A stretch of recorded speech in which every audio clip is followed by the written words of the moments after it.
Un saludo a todas las personas que verán este video. Les estaré hablando acerca de un recorrido histórico con unas preguntas y unas respuestas. Un top 10 de preguntas y respuestas acerca de la historia del conflicto en Colombia.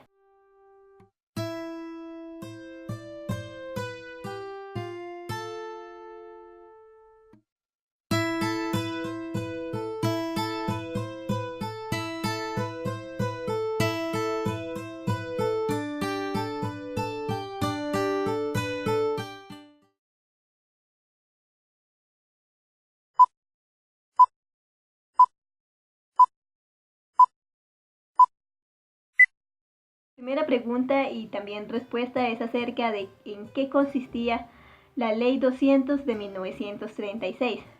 Bueno, la Ley 200 de 1936 fue promulgada por el presidente de ese entonces, Alfonso López Pumarejo. Un presidente pues que realizó muchas reformas durante esa década y posteriormente cuando volvió a ser presidente. Pero bueno, esta ley pues pretendía varias cosas. Una de ellas pues el desarrollo productivo de la tierra, ¿sí? En el marco de esa instalación capitalista en Colombia. También esta ley pretendía hacer extinción de dominio a aquellos propietarios que tuvieran tierras improductivas. Entonces decía que pues ello no era redistributivo, sino de protección de la gran propiedad. Finalmente pues esta ley terminó, pues esta ley terminó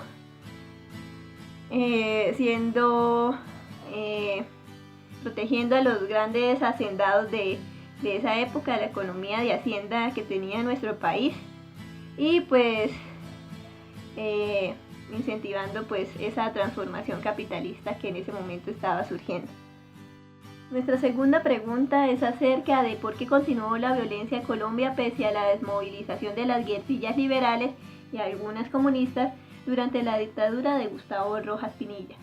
Bueno, la violencia continúa por varios factores. Uno de ellos es pues en el marco de la Guerra Fría y acaba la Segunda Guerra Mundial. Bueno, surgió un sentimiento de anticomunismo que estuvo apoyado por operaciones sangrientas respaldadas por los Estados Unidos. Uno de esos fue también pues hubo más violencia en las zonas cafeteras bajo la forma de bandidismo, y pues esta de origen pues a dos dimensiones o a dos efectos complementarios. Uno de ellos fue la acentuación de los vínculos forzosos o voluntarios de carácter liberal partidista a través de redes privadas y la constitución de una resistencia liberal y comunista. Las guerrillas asumen la sublevación contra un régimen ilegítimo y plantean reivindicaciones sociales. Las FARC pues también están ligadas al Partido Comunista como consecuencia del ataque militar a la población de Marquetalia en 1964. La tercera pregunta es: ¿en qué consistió el desafío revolucionario en la transición a la paz y la democracia? Bueno, esta transición de la que se habla acá es hacia el fin de una violencia bipartidista que se había desarrollado en años anteriores, ¿sí? Entonces esta etapa nueva de transición se le llamó el Frente Nacional. Frente Nacional fue un acuerdo que hicieron los partidos conservador y el Partido Liberal con el fin pues de poner fin a esa violencia entre partidos. Ellos hicieron varios acuerdos como pues nunca antes lo habían hecho, lo que más adelante generó problemas, pero digamos que en ese tiempo fue la solución que encontraron para terminar esa violencia. El acuerdo era que hubieran 4 años de gobierno conservador y 4 años de gobierno liberal.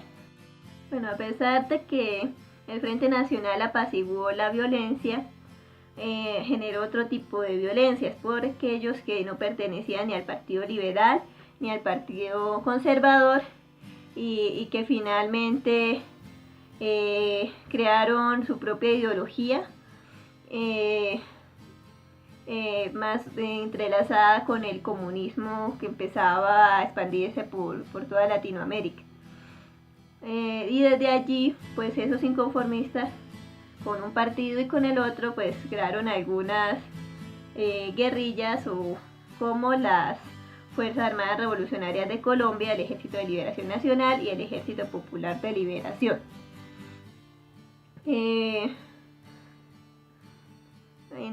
Pues dentro de otros textos que he leído, pues se decía que más o menos los partidos empezaron a excluir a las personas que no eran parte de ninguno de los dos, y al final pues eso para mí generó más corrupción porque digamos había un gobierno y pues solo se tenía, si era el gobierno liberal, pues solo se tenían en cuenta en política aquellos que fueran liberales, ¿sí? No había participación de otros grupos, ¿sí? Por ejemplo, también con el Partido Conservador, si en ese momento estaba gobernando el Partido Conservador, no había participación política de otro tipo de ideas que no estuvieran dentro de ninguno de los dos bandos. Nuestra cuarta pregunta es acerca de por qué el narcotráfico fue un factor de acumulación de violencias y crisis política en los años 70. Bueno, en los años 70 había una bonanza de marihuana en las vertientes de la Sierra Nevada de Santa Marta. Algunas personas pues aprovecharon el consumo pues al principio de esta planta, después fue la cocaína, para contrabandearla en otros países. Digamos que el principal representante del narcotráfico en nuestro país fue Pablo Escobar. Con el narcotráfico surgieron otros problemas, ¿sí? La pelea por los territorios donde se cultivaban las plantas ilícitas. También pues empezó a incidir en la cultura colombiana, ya que pues la gente pues esta producción de droga producía mucha riqueza, ¿sí? Que se repartía en muchas poblaciones. Aparte de eso, pues la gente empezó a verlo como una forma más fácil de ganarse la vida, sin importar si fuera ilegal o no. Entonces eso fue en detrimento de los valores que probablemente Colombia tenía antes de esa inserción del narcotráfico. Bueno, eso transformó pues la estructura de la sociedad y pues además, bueno, para nadie es un secreto que Colombia fue un principal productor de droga en esos años, llegando incluso a ser un país reconocido en todo el mundo por eso, lamentablemente, y pues acumular una gran riqueza que finalmente pues tenían los narcotraficantes, los principales narcotraficantes. Además de eso, el narcotráfico se infiltró en la política, es tanto así que dicen que Pablo Escobar financiaba 1/3 de los políticos en el año 1994. Nuestra quinta pregunta es acerca de cómo afectó la ola violenta a la sociedad civil. Bueno, Colombia siempre ha vivido varias épocas de violencia. En este momento hablaremos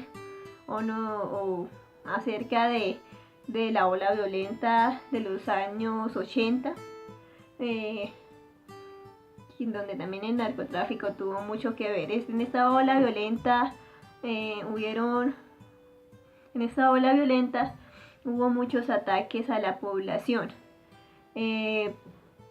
Generalmente porque los bandos en conflicto querían la lealtad de las personas y de los civiles, porque para tener el control territorial, así como para obtener información que llegaba a ser definitiva para ejercer ese control. Dado que no existía como información certera sobre el grado de involucramiento de las personas en determinado bando,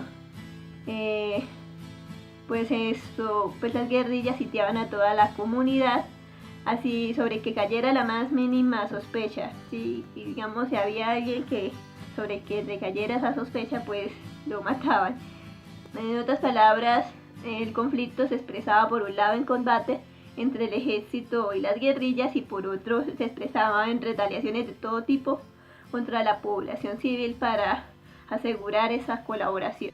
Nuestra siguiente pregunta es acerca de cómo se dio el exterminio de la UP y qué aspectos se consideran más importantes para que fueran sido asesinados los militantes de ese partido. Bueno, hay varias hipótesis sobre lo que ocurrió. Se cree que las élites locales, ante la posible pérdida de unas elecciones contra ese partido, pues los atacó y los exterminaron. Más de 1.000 militantes de este partido fueron asesinados, por lo cual se considera un genocidio, uno de los más grandes del país. Esto ocurrió más o menos en la década de los 80. Bueno, esto ocurrió en la década de los 80. En este partido pues también había muchos militantes de izquierda, entre ellos Braulio Herrera e Iván Márquez, que pues eran de las FARC. Y aunque muchos militantes no fueran guerrilleros o incluso no fueran partidarios de esa lucha armada, para las élites regionales su entrada en la competencia electoral significaba que aliados de quienes los mataban, secuestraban y expropiaban los iban a despojar del control de las instituciones del Estado local. Nuestra octava pregunta es acerca de cuál fue la actuación de los gobiernos nacionales frente a la crisis humanitaria en el periodo de 2000 a 2003 en Cúcuta y norte de Santander. Según el libro Paz en vestido de negro del escritor Álvaro Villarreaga. Bueno, básicamente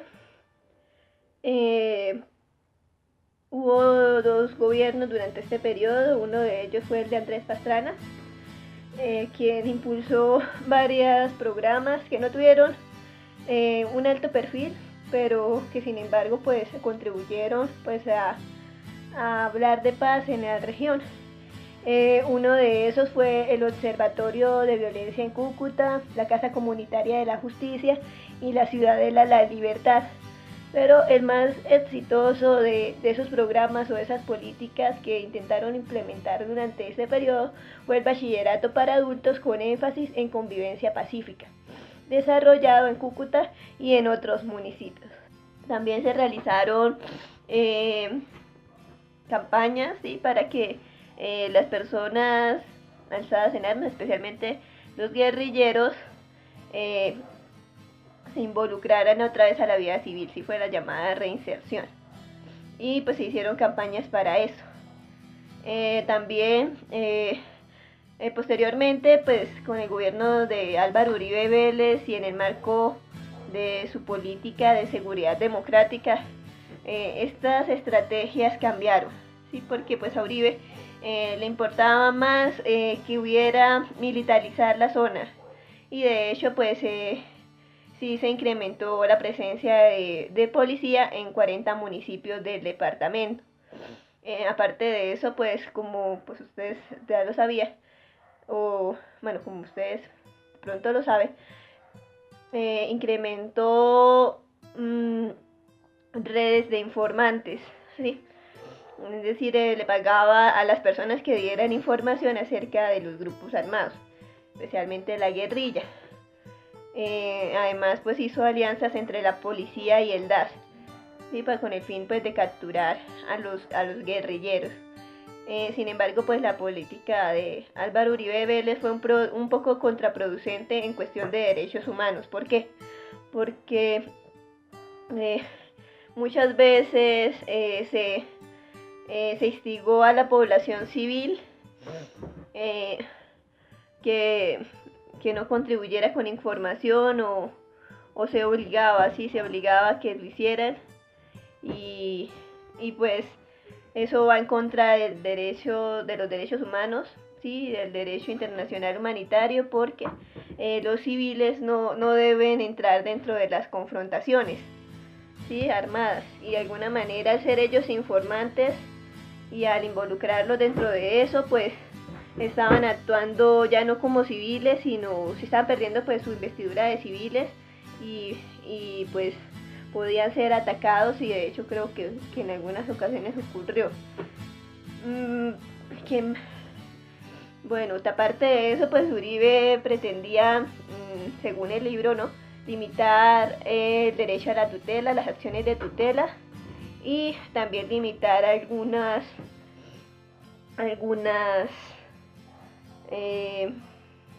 limitar a las actuaciones de la Corte Constitucional. La pregunta es acerca de cuáles fueron las víctimas más frecuentes de los asesinatos en Cúcuta durante el periodo de 2000 a 2003, según el libro Te han vestido de negro, de Álvaro Villarreaga. Bueno,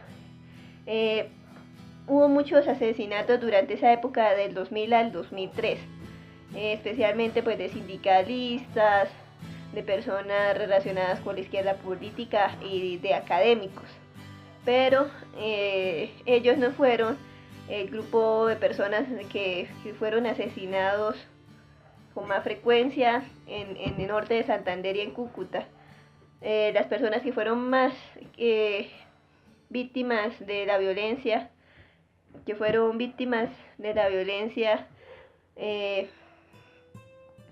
fueron el tipo de víctimas más frecuentes fueron las personas del común, en cuya selección fue determinante que estuvieran relacionados de alguna manera o tuvieran algún parentesco con grupos guerrilleros. Y pues hubo presencia notoria en los barrios de Cúcuta de la insurgencia, ¿no? Y por eso también aparte de eso mataban a delincuentes, infractores sociales, consumidores de sustancias psicoactivas, prostitutas e indigentes. La última pregunta es acerca de cuáles han sido los 5 grandes factores de la persistencia del conflicto colombiano.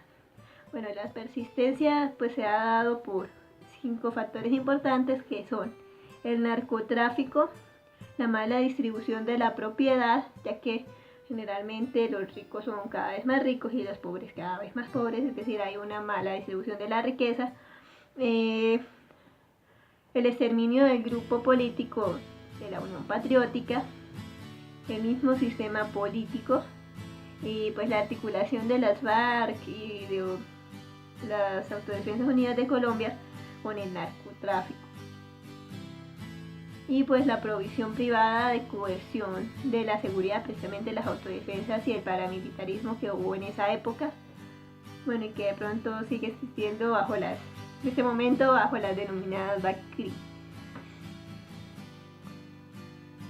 Este fue todo de las 10 preguntas sobre el conflicto en Colombia. No olviden darle like y suscribirse, también comentar en nuestro video. Hasta luego.